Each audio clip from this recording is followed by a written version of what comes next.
नमस्कार, आप देख रहे हैं सिटी न्यूज़ 18। मैं हूं जे के आसू। इस वक्त हम जिस स्टॉल पर खड़े हुए हैं, अक्सर आपने वो चीज़ें देखी होंगी, हमें लगता है कि ये वेस्ट है, हमारे मतलब की चीज़ें नहीं हैं। एक्चुअली गाय का गोबर, जिसे हम कई जगह पड़ा हुआ भी देखते हैं। कई ऐसी चीज़ें हैं जो हमारे जीवन में या हमारे काम में आती भी नहीं है, लेकिन उन चीज़ों का कैसे उपयोग किया जा सकता है, एक इसका जीता जागता उदाहरण हमें यहाँ पर देखने के लिए मिला है जब हम खजुराहो आए। सबसे पहला स्टॉल, जब आप अंदर आएंगे तो आपको ये स्टॉल दिखाई देगा। इसमें गाय के गोबर से लेकर कई ऐसी चीज़ें इस्तेमाल की गई हैं जो हमारे यूज की नहीं है, लेकिन इन्होंने जिस तरीके से यूज किया है वो आश्चर्यचकित कर देने वाली है। तो आइए हम बात करते हैं आखिरकार है क्या ये।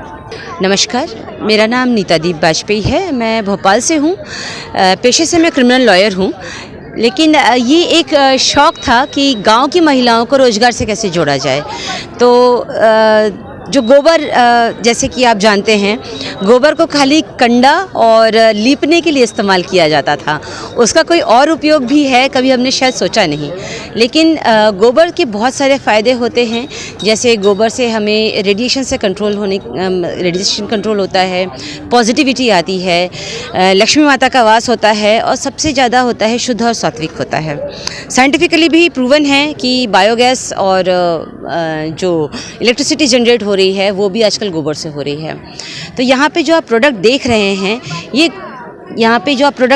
हैं, शिवलिंग सबसे ज़्यादा ऊर्जा देती है, पॉजिटिविटी लाती है, और मंदिर में गोबर का रखना बहुत ही शुभ माना जाता है। तो इससे शुरू होता है कि ये हम गोबर को किस किस प्रकार से उपयोग में ला सकते हैं। गोबर में हम ऐसी ही चीज़ों का इस्तेमाल करते हैं जो हमारी प्रकृति से हमको मिलता है। कई पेड़ों की छाल होती है, गोंद होती है, जिसको बाइंडर के रूप में इस्तेमाल किया जाता है। इसमें केमिकल फ्री है, हम ये कह सकते हैं 95% ये केमिकल फ्री होता है। कुछ आप प्रोडक्ट देख रहे हैं, जैसे गणेश जी है, ये विसर्जन के लिए होता है। इसमें ऐसा प्रोडक्ट नहीं मिलाया जाता है कि जिसको लॉन्ग लास्टिंग रखा जाए। ये सॉल्युबल है, वाटर सॉल्युबल है। 10 दिन बाद आप इसका विसर्जन करिए और ये खाद में परिवर्तित हो जाएगी। उसी प्रकार राखी हम एक दिन के लिए हम पहनते हैं, जिसमें हम 25 रुपये से लेके 200 रुपये तक राखी खरीदते हैं, लेकिन वो राखी का कोई यूटिलाइज़ नहीं होता है। लेकिन अगर आप हमसे बीज राखी खरीदते हैं गोबर की, तो वो बीज राखी, एक दिन की राखी आपकी शुद्ध सात्विक भी होती है, खाद में भी प्रयोग होती है, और उसके बाद उसमें से तुलसी का पौधा भी निकलता है। तो इस तरह हम प्रकृति का संरक्षण भी कर सकते हैं। और सबसे जो खास बात है वो है महिलाओं को जोड़ना।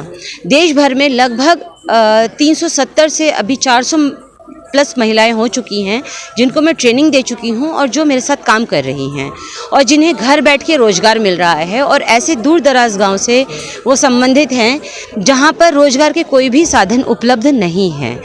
तो ये एक ये कह सकते हैं कि जागरूकता है कि गांव के महिलाओं को काम भी मिल रहा है और आप प्रकृति से भी जुड़ रहे हैं। तो ये एक प्रयास है छोटा सा, जिसमें हम चाहते हैं कि आप सभी सहयोग दें।